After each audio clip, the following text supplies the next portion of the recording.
The Switch and Switch 2 lineup for 2026 is honestly one of the strongest it's ever been for solo players. We're talking big RPGs, classic revivals, spy action, and more. Here are 10 single-player games you need to have on your radar right now. Castlevania, Belmont's Curse. Castlevania is back, and it's been a long time coming. Developed by the team behind Dead Cells, this is a brand new Metroidvania set in 1499 Paris, 23 years after Dracula's curse. You play as a descendant of Trevor Belmont, armed with the iconic vampire killer whip, fighting your way through monster-filled streets and a looming, sinister castle. The whole city is your playground. The map is open and non-linear, meaning you explore at your own pace, unlock new areas as you find key items, and backtrack when you gain new abilities. The whip isn't just for fighting either. You can swing off hooks and traverse the environment with it, which opens up some really satisfying movement options. It's got that classic Gothic atmosphere fans love, but with a fresh coat of paint and modern design. No exact date yet, but 2026 is confirmed across Switch, PS5, Xbox, and PC. So good, we really couldn't miss the chance to work with them again. Together, we're continuing our collaboration for the 40th anniversary of the franchise. Being a French team, SacriFire is a pixel art RPG that feels like it was pulled straight from the JRPG golden age of the 90s, but with systems that are way more interesting than most games from that era. You play as Ezekiel Raiden, a soldier and man of faith working for the Church of Sheol, protecting the underground city of Antioch from demons lurking on the surface above.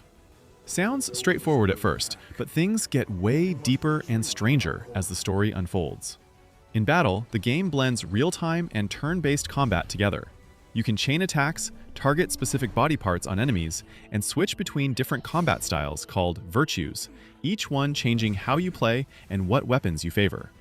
The visuals mix 2D pixel characters with 3D environments, and the soundtrack is done by Motoi Sakuraba, the legend behind Star Ocean and Tales. Get what you deserve. Damn it! Where did the thief go? If you played Trails in the Sky First Chapter on Switch last year, you know exactly why this is a big deal. And if you didn't, you really should. This is a full 3D remake of the classic JRPG sequel, continuing Estelle's story right where it left off. Without spoiling anything from the first game, Estelle finds herself on a massive journey across the kingdom of Liberal, chasing someone important to her while facing a shadowy organization called Ouroboros. The world is incredibly well built. Towns have real personalities, NPCs have their own schedules and conversations, and every side detail feels deliberate. Combat mixes turn-based tactical positioning with special craft attacks and arts, and the story pays off character development that's been building since the very start. Falcom promised they weren't going to make fans wait years between entries this time, and they kept that promise. September 17th, 2026 on both Switch versions.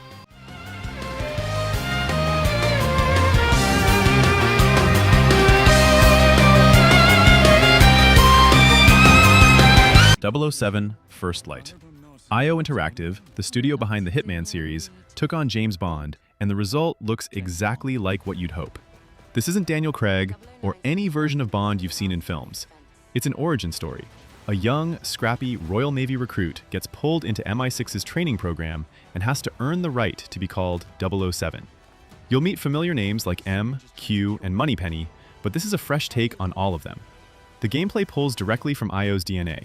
You can approach missions through stealth, take things loud, use gadgets to manipulate situations, or charm your way through social encounters. There's even a mechanic called Instinct that lets you lure enemies, bluff your way out of situations, or get precise in combat. Missions so far include a chess tournament infiltration in Slovakia and a high-speed chase sequence that ends at a cargo plane. It's been delayed slightly from March to May 27th, 2026. Always.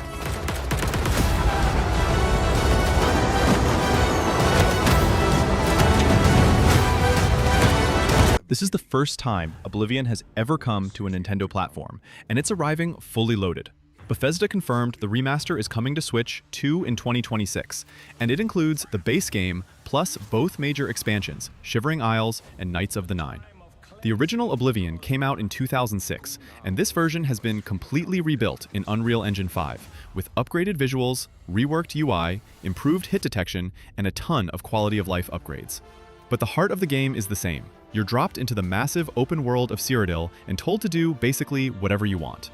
Follow the main quest, join every guild, become a master thief, Build your character exactly how you want. The game just lets you go. For people who've never played an Elder Scrolls game before, this is a great place to start. For returning players, having this on a handheld in 2026 is a whole different kind of experience. Master ranged or melee weapons, wield powerful magic, or use stealth skills to best your foes. In this remastered version, Nintendo closed out their September 2025 Direct with this one, and fans went wild. Fortune's Weave is the newest entry in the Fire Emblem series, coming exclusively to Switch 2. The story centers around a gladiatorial event called the Heroic Games, hosted by a mysterious figure called the Divine Sovereign, who promises to grant the wishes of any victor. Competitors come from completely different walks of life, with completely different motivations, which sets up exactly the kind of morally complex, character-driven storytelling Fire Emblem does best. The gameplay is the classic, tactical, turn-based combat the series is known for. Grid-based maps, unit positioning, weapon matchups, but built from the ground up for Switch 2. Visual details also hint that this game may be set in the same universe as Three Houses, which has fans very excited about what that could mean for the story. No release date beyond 2026 just yet, but it's coming this year. I won't let you hurt her!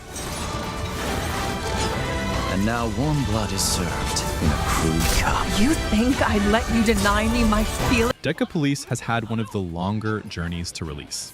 It was originally announced for 2023, then 2024, then 2025, and now it's finally locked for 2026.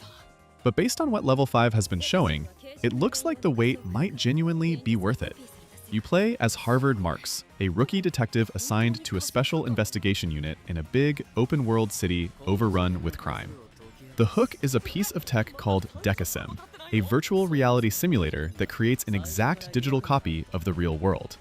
You investigate crimes by jumping between both spaces, gathering clues, analyzing evidence, and building your case. Once you've got your suspect, you may have to take them down in tactical combat encounters. The criminal can even manifest a creature called a crime beast in the virtual space, turning the confrontation into a full battle. It's stylish, it's weird in the best way, and it has a simultaneous anime release alongside the game. Now confirmed for Switch 2.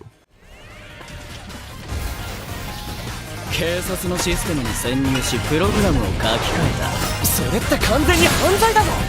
The Adventures of Elliot, The Millennium Tales. From Team Asano, the people behind Octopath Traveler and Bravely Default, comes a brand new HD 2D action RPG that feels like a love letter to classic adventure games.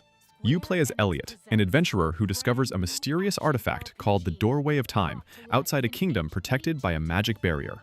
This artifact connects the present to the past, and Elliot's journey ends up spanning 4 different eras across 1,000 years of history. Each age looks and feels distinct, from a dark age of reconstruction to a prosperous age of magical technology, and the same locations transform dramatically depending on when you visit them.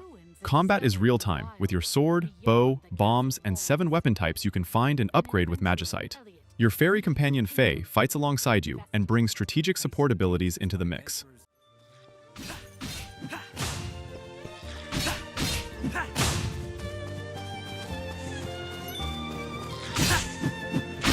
This one already came out on PC and earned a serious following, and now it's hitting Switch on April 23rd.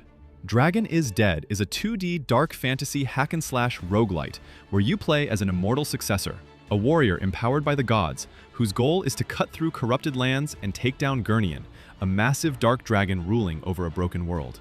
The defining thing about this game is that death actually feels like progress. When you die, you keep your gear, your runes, and your upgrades. You go back out stronger every time. You can play as a Spellblade, a Berserker, or a Hunter, each with their own skill trees and playstyles. And you build your character through loot, runes, and a crafting system that lets you push for high-risk, high-reward builds. The environments are ever-shifting, the combat is fast and punchy, and the dark fantasy atmosphere is genuinely well-crafted. Final Fantasy VII Remake already made it to Switch 2 and proved the hardware could handle it. Now, Rebirth, widely considered the better game, is coming June 3rd, 2026. This is the second part of the FF7 Remake trilogy, and it picks up right where Remake ends. Cloud, Tifa, Barret, Aerith, and Red 13 leave Midgar behind and step out into a massive open world for the first time. New allies like Yuffie and Cait Sith join the party, and Sephiroth looms over everything as the main threat. The combat builds on Remake's hybrid real-time and ATB system, with even more options and character-specific abilities. Exploration opens up dramatically. You ride chocobos, tackle minigames, side quests, and regional content across a world that genuinely feels alive. The Switch 2 version also includes a streamlined progression option for players who want to focus purely on the story. REBIRTH picked up over 125 perfect review scores and 40 Game of the Year awards when it launched on PS5 in 2024. The Switch 2 version arrives June 3rd.